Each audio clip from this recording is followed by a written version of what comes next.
प्रधानमंत्री जी, रोजगार मेले की आज की नई कड़ी में 1 लाख से अधिक युवा केंद्र सरकार के अनेकानेक विभागों तथा संगठनों में नियुक्ति पत्र प्राप्त करने जा रहे हैं।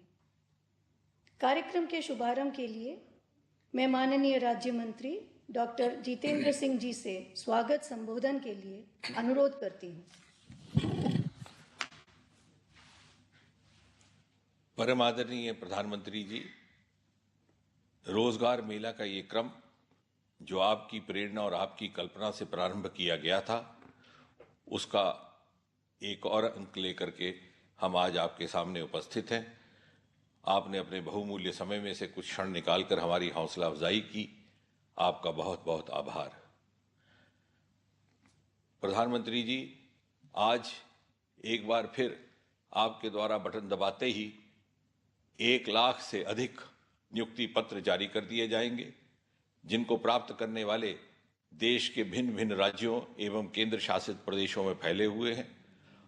और यद्यपि ये नियुक्तियां सरकारी विभागों में भिन्न भिन्न विभागों में की जा रही हैं, परंतु आज के इस रोजगार मेला की विशेषता ये भी है कि भारी संख्या में लगभग 10,000 नियुक्तियां अनुसूचित जनजाति के बच्चों के लिए आपके द्वारा स्थापित किए गए एकलव्य स्कूलों में अध्यापकों को लेकर के हैं, और ये इस सरकार की प्राथमिकता भी है।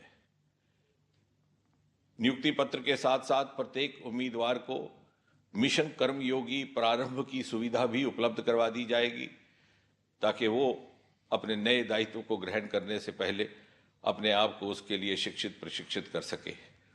और सुखद संयोग ये कि नव निर्माणित होने वाले कर्मयोगी भवन की शिलान्यास भी इसी कार्यक्रम में आपके द्वारा होने वाला है। प्रधानमंत्री जी, आज जबकि आपके नेतृत्व में एनडीए सरकार के 10 साल मुकम्मल होने जा रहे हैं, तो प्रमाणित तौर पर आंकड़े ये दर्शा रहे हैं कि यूपीए के 10 साल के कार्यकाल की तुलना में आपके कार्यकाल में 10 साल से भी कम समय में सरकारी पदों पर नियुक्तियां कई गुना अधिक हुई। एससी, एसटी और ओबीसी की बैकलॉग वैकेंसी जो कई सालों से खाली पड़ी थी, उनकी पूर्ति भी कई गुना अधिक हुई, और बरसों से रुकी हुई प्रमोशंस की भी स्ट्रीमलाइनिंग की गई। भारत सरकार में 3 प्रमुख रिक्रूटमेंट एजेंसीज हैं। यदि बात करें स्टाफ सिलेक्शन कमीशन की, तो यूपीए के 10 साल के कार्यकाल में 2,56,405 नियुक्तियां हुई, जबकि आपके नेतृत्व में 10 साल से भी कम अरसा में दुगने से भी अधिक 5,11,775। यदि बात करें रेलवे रिक्रूटमेंट बोर्ड की, तो यूपीए के कार्यकाल में 4,11,624 नियुक्तियां की गई, जबकि आपकी सरकार के द्वारा 4,92,605। इसी प्रकार यदि बैकलॉग वैकेंसीज की बात करें, शेड्यूल कास्ट, शेड्यूल ट्राइब और ओबीसीज के लिए जो निर्धारित रहती हैं, तो लगभग 150% अधिक नियुक्तियां पिछले 10 साल से भी कम अरसा में हुई। यूपीए के कार्यकाल में 1,08,034 और एनडीए सरकार के द्वारा आपके नेतृत्व में 2,93,475।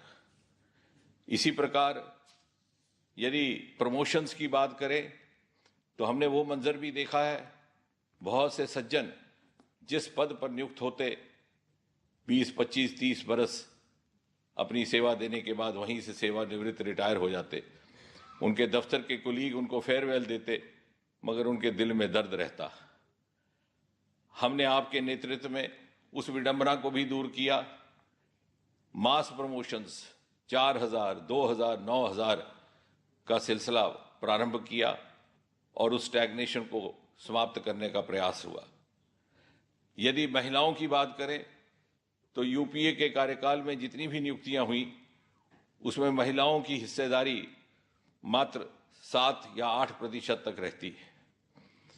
आपके नेतृत्व में ये भागीदारी दुगनी से भी अधिक, औसतन लगभग 18% और कई कई रोजगार मेलों में तो महिलाओं की भागीदारी 20%, 22% भी रही। इतना ही नहीं, प्रधानमंत्री जी, आपने देशवासियों को ये जागरूकता भी पैदा की कि रोजगार का अर्थ केवल सरकारी नौकरी नहीं।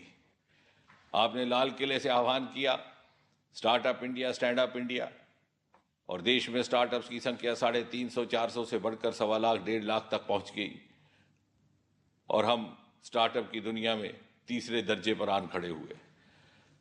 आपने अंतरिक्ष के दरवाजे खोल दिए और स्पेस स्टार्टअप्स की संख्या सिंगल डिजिट से बढ़ करके लगभग 200 तक पहुंच गई।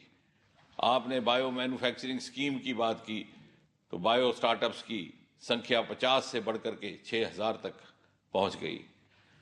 आपने खादी उद्योग को बढ़ावा दिया और उसका टर्नओवर लगभग 4 गुना बढ़ गया।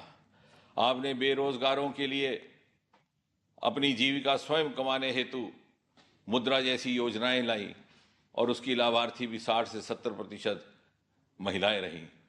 आपने इंफ्रास्ट्रक्चर प्रोजेक्ट्स को गति शक्ति प्रदान की और हजारों की संख्या में लोगों को रोजगार मिला। उदाहरण के तौर पर यूपीए के कार्यकाल में पीएमजीएसवाई सड़कों का निर्माण केवल 3,80,000 किलोमीटर हुआ था।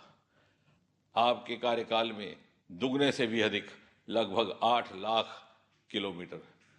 उदाहरण के तौर पर मेट्रो रेल पटरियों के निर्माण की गति यूपीए के कार्यकाल में मात्र 600 मीटर प्रति मास, आपके नेतृत्व में कई गुना बढ़ करके 6 किलोमीटर प्रति मास।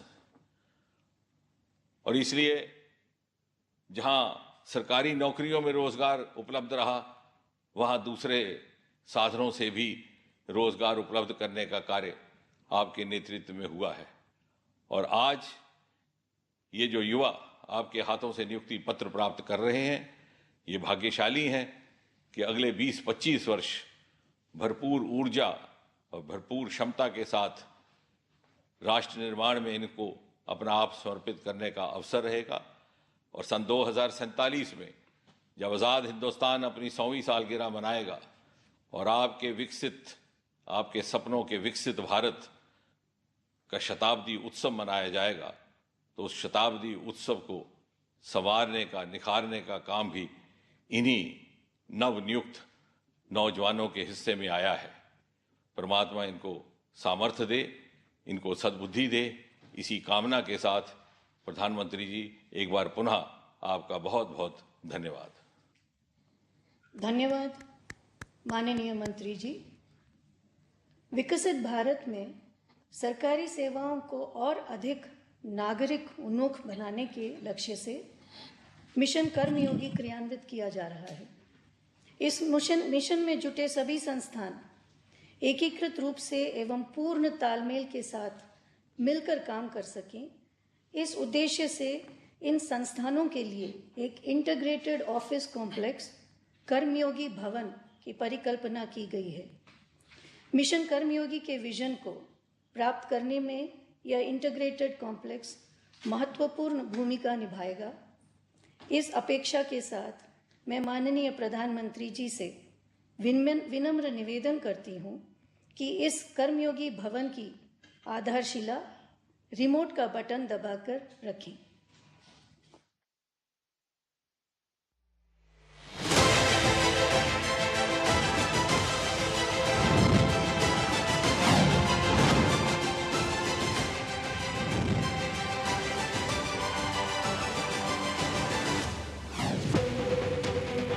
हमारे यशस्वी प्रधानमंत्री नरेंद्र मोदी के दूरदर्शी नेतृत्व में भारत निरंतर विकास के नए कीर्तिमान स्थापित कर रहा है। विकसित भारत की इस यात्रा में जनसेवा, सुशासन पर विशेष बल दिया गया है। नागरिक आकांक्षाओं की पूर्ति में प्रशासन की भूमिका को देखते हुए प्रधानमंत्री श्री नरेंद्र मोदी के विजन के अनुसार सिविल सर्वेंट्स की क्षमता विकास के लिए मिशन कर्मयोगी की स्थापना की गई। मिशन कर्मयोगी कैपेसिटी बिल्डिंग की दिशा में अपनी तरह का एक नया प्रयोग है। इस मिशन के जरिए सरकारी कर्मचारियों को उनकी सोच, अप्रोच को आधुनिक बनाना है, उनका स्किल सेट सुधारना है उन्हें कर्मयोगी बनने का अवसर देना है।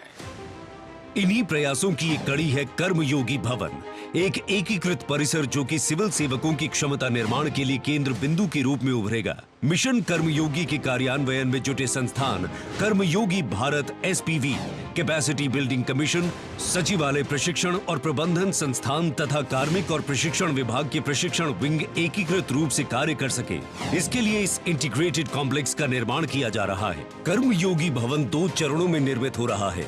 आज माननीय प्रधानमंत्री के कर कमलों के द्वारा इसके प्रथम चरण का शिलान्यास हो रहा है। कर्मयोगी भवन सभी प्रशिक्षण संस्थानों, सरकारी विभागों एवं जनसेवा में जुटे संस्थानों के बीच कोलैबोरेशन, कनेक्ट एवं कोऑपरेशन का सशक्त माध्यम बनेगा। इस भवन में क्षमता विकास के लिए विश्व स्तरीय सुविधाएं स्थापित की जा रही हैं।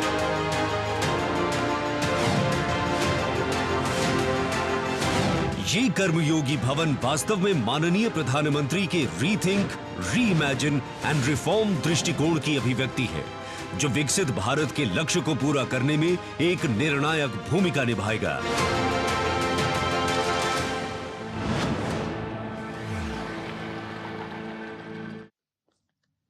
रोजगार मेले की आज की कड़ी एक बार फिर सामर्थ्य, सशक्तिकरण और विकास की अविस्मरणीय अमृत यात्रा का संदेश लाई है।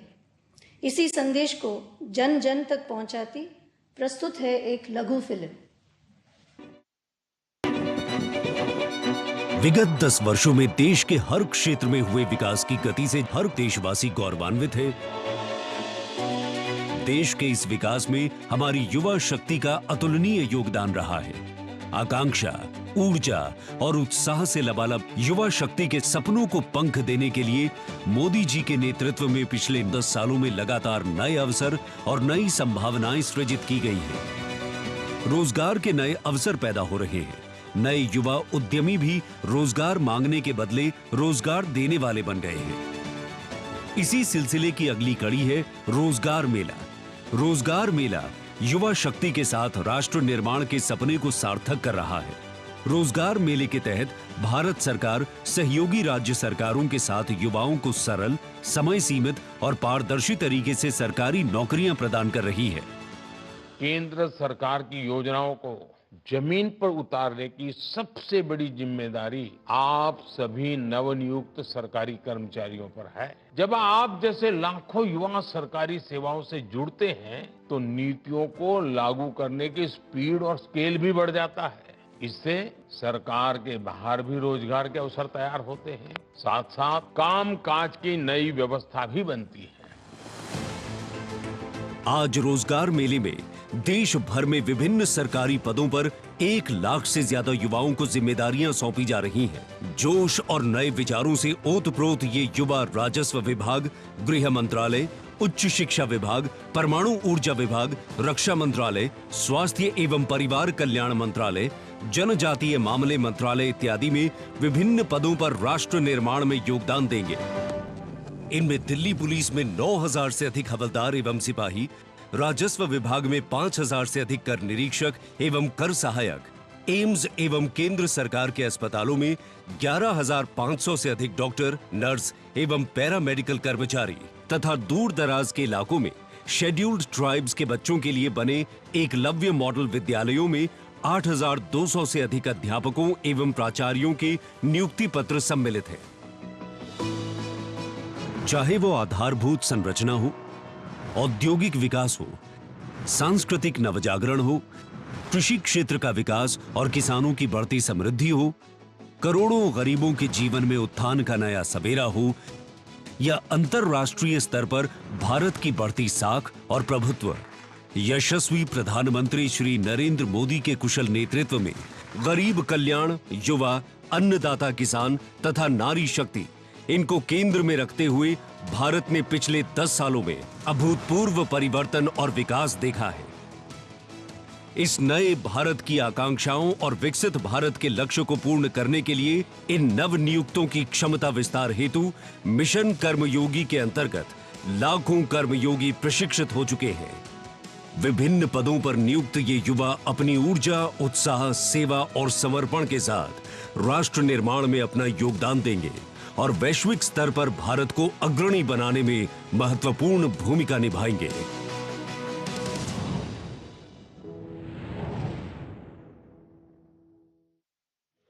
अब मैं माननीय प्रधानमंत्री जी से अनुरोध करती हूँ, 1 लाख से अधिक युवाओं को नियुक्ति पत्रों के वितरण के महाअभियान का शुभारंभ रिमोट का बटन दबाकर करें।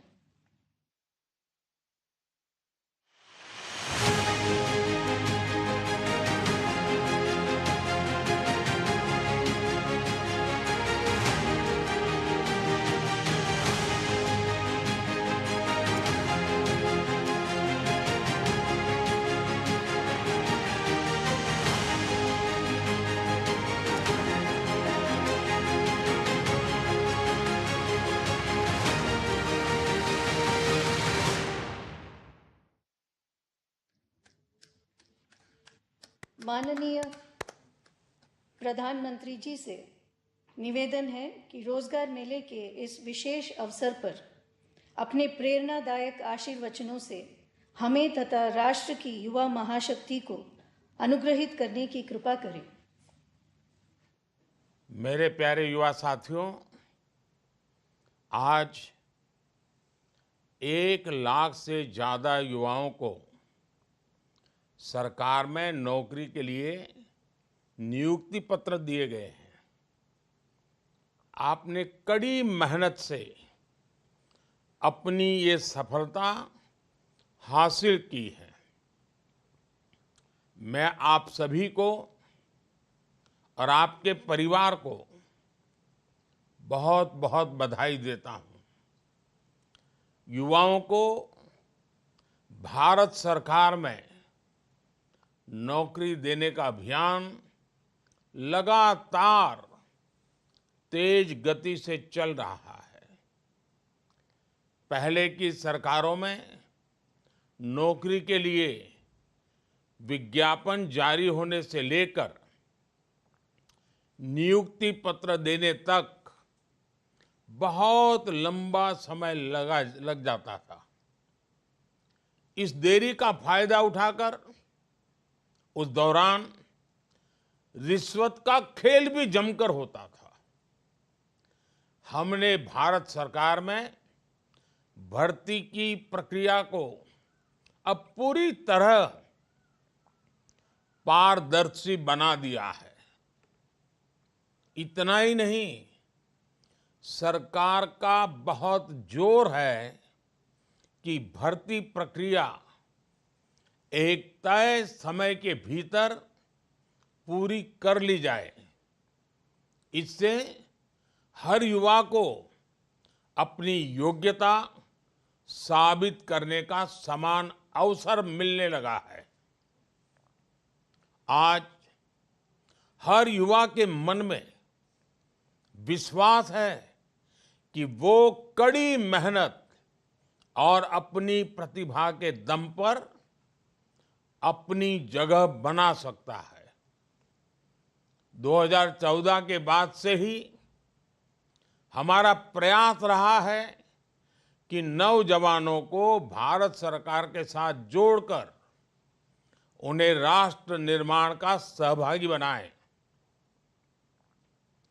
पहले की सरकार ने अपने 10 साल में जितनी सरकारी नौकरियां दी थी, उससे लगभग 1.5 गुना ज्यादा सरकारी नौकरी भाजपा की सरकार ने अपने 10 साल में दी है। आज दिल्ली में एक इंटीग्रेटेड ट्रेनिंग कॉम्प्लेक्स का भी शिलान्यास हुआ है। मुझे विश्वास है कि नए ट्रेनिंग कॉम्प्लेक्स से कैपेसिटी बिल्डिंग की हमारी पहल को और मजबूती मिलेगी। साथियों, आज सरकार के प्रयासों से देश में युवाओं के लिए नए नए सेक्टर खुल रहे हैं। इन सेक्टर्स में जो नए अभियान सरकार ने शुरू किए हैं, उसकी वजह से रोजगार, स्वरोजगार ऐसे अनेक नए मौके बन रहे हैं। आपने देखा है कि इस बजट में 1 करोड़ परिवारों के लिए रूफटॉप सोलर पावर स्कीम की घोषणा की गई है। अब छत पर सोलर पैनल लगाने वालों को डबल फायदा होगा, उनका बिजली बिल 0 होगा और जो अतिरिक्त बिजली वो पैदा करेंगे उससे आय भी होगी। रूफटॉप सोलर की इतनी बड़ी योजना से देश में रोजगार के भी लाखों नए अवसर बनेंगे। कोई सोलर पैनल का काम करेगा, कोई बैटरी से जुड़े बिजनेस में आएगा, कोई वायरिंग का काम संभालेगा। ये एक योजना अनेकों स्तर पर रोजगार के मौके बनाएगी।